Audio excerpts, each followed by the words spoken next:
મિત્રો, શિલાસ નોલેજ કોર્નરમાં આપનું હાર્દિક સ્વાગત છે. મિત્રો, હું આપનો આભાર માનવા માગું છું. મારા સબસ્ક્રાઈબર છે 1000 પૂરા થઈ ગયા છે. તો મિત્રો, આપનો ખૂબ ખૂબ આભાર મારી ચેનલ જોવા માટે તેમજ મને પ્રોત્સાહન આપવા માટે. તો મિત્રો, આજનો વિડીયો છે એ હું લઈને આવી છું.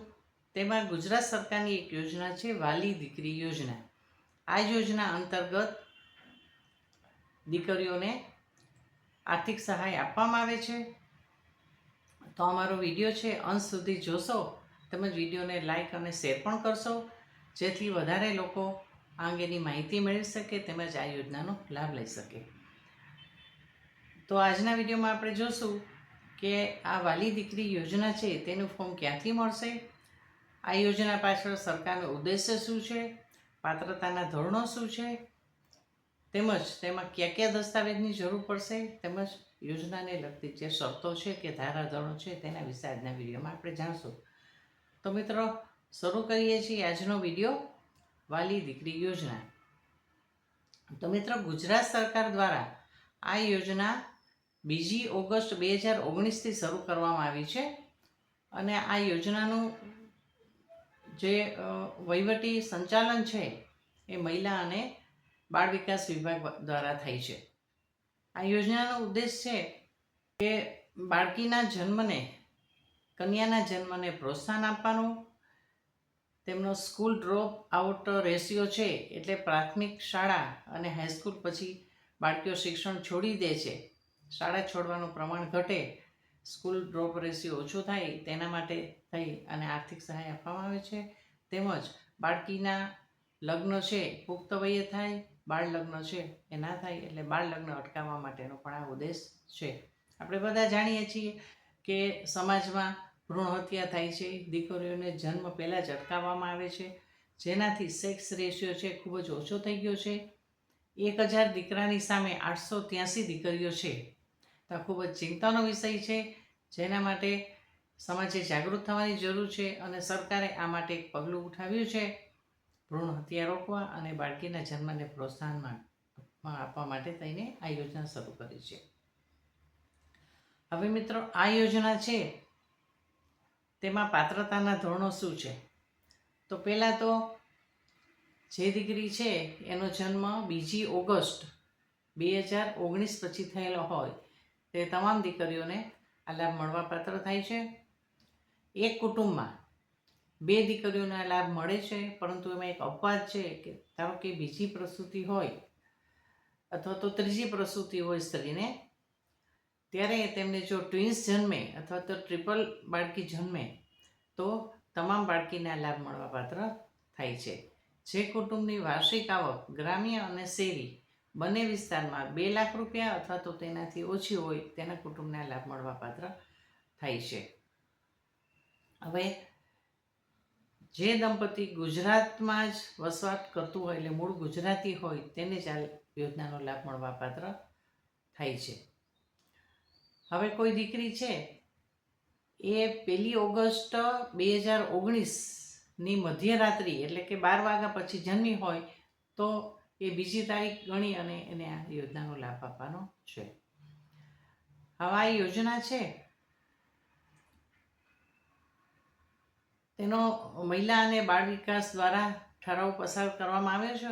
તેમાં ફોર્મમાં સુધારો કરી અને નવેસરથી અનુસૂચિ આપી છે અને તેમાં ફોર્મનો નમૂનો પણ આપ્યો છે. તો 20/9/2022ના સરકારનો ઠરાવ છે એ પ્રમાણે નમૂનામાં અરજી કરવાની છે. તો આપણે જોશું કે તમને અરજી ફોર્મ ક્યાંથી મળે.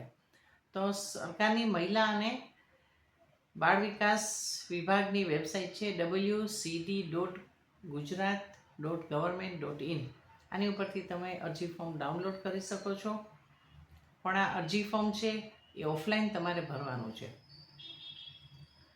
અને આ ફોર્મ છે ગ્રામ્ય કક્ષાએ આંગણવાડી કાર્યકર અથવા તો VCE મારફત, ગ્રામ પંચાયતમાં જે VCE છે એની પાસેથી તમે 20 રૂપિયા ભરશો ત્યારે તમને આ ફોર્મ વેબસાઇટ ઉપરથી આપશે.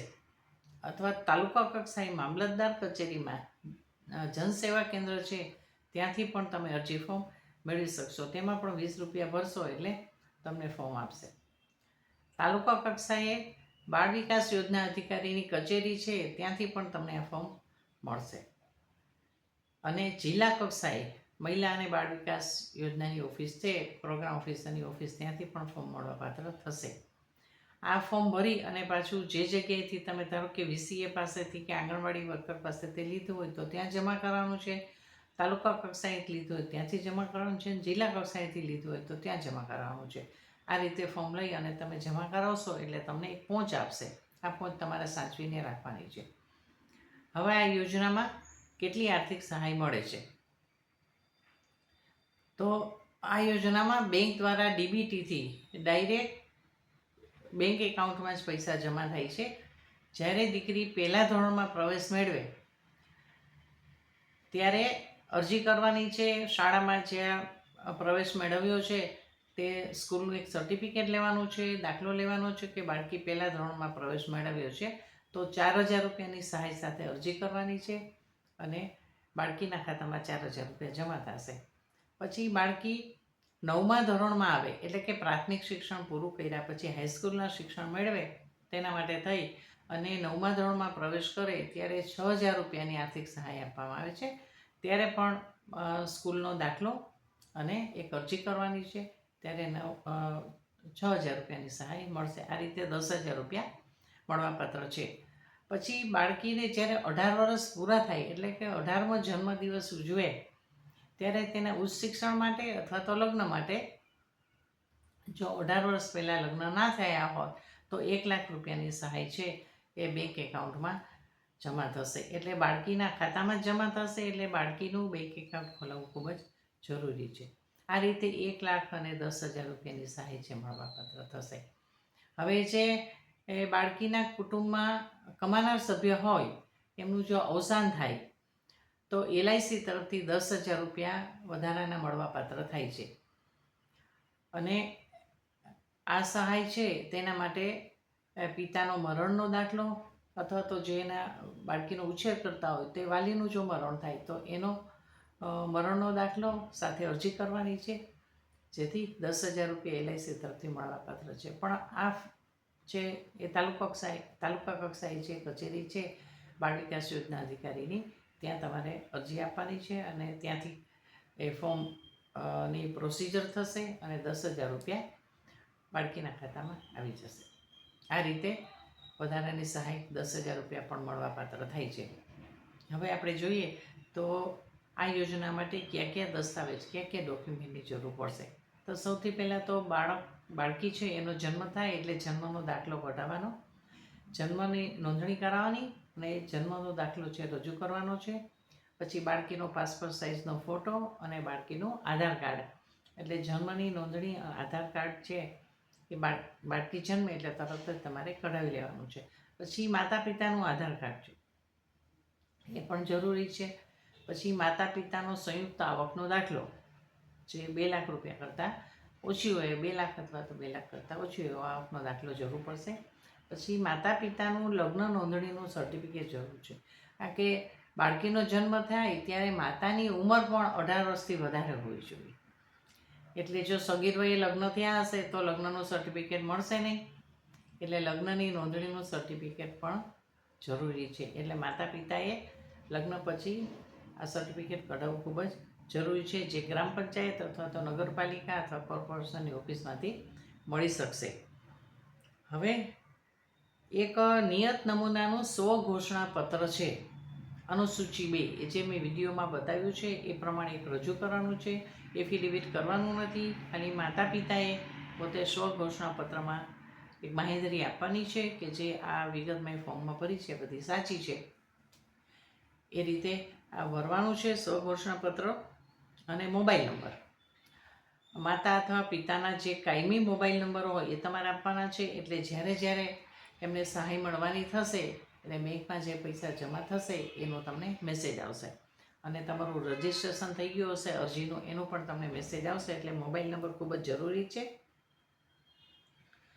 હવે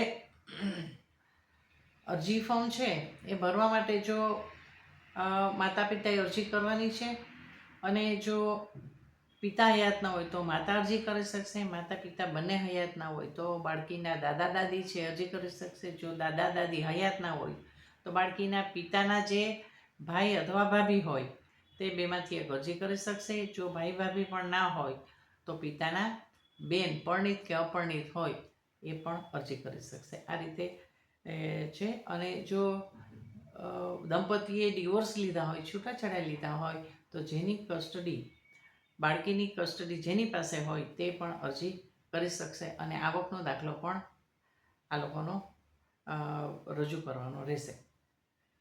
હવે જ્યારે સંસ્થા પાસે બાળકની કસ્ટડી હોય, અનાથ આશ્રમ કે કોઈ NGO હોય, એ બાળકીની કસ્ટડી હોય ત્યારે એ સંસ્થાનું છે રજિસ્ટ્રેશન જે સરકારમાંથી કરેલું છે એ રજિસ્ટ્રેશન છે એ પણ સાથે બીડવું પડશે. આ રીતે તમારે ડોક્યુમેન્ટની બધાની જરૂર પડશે.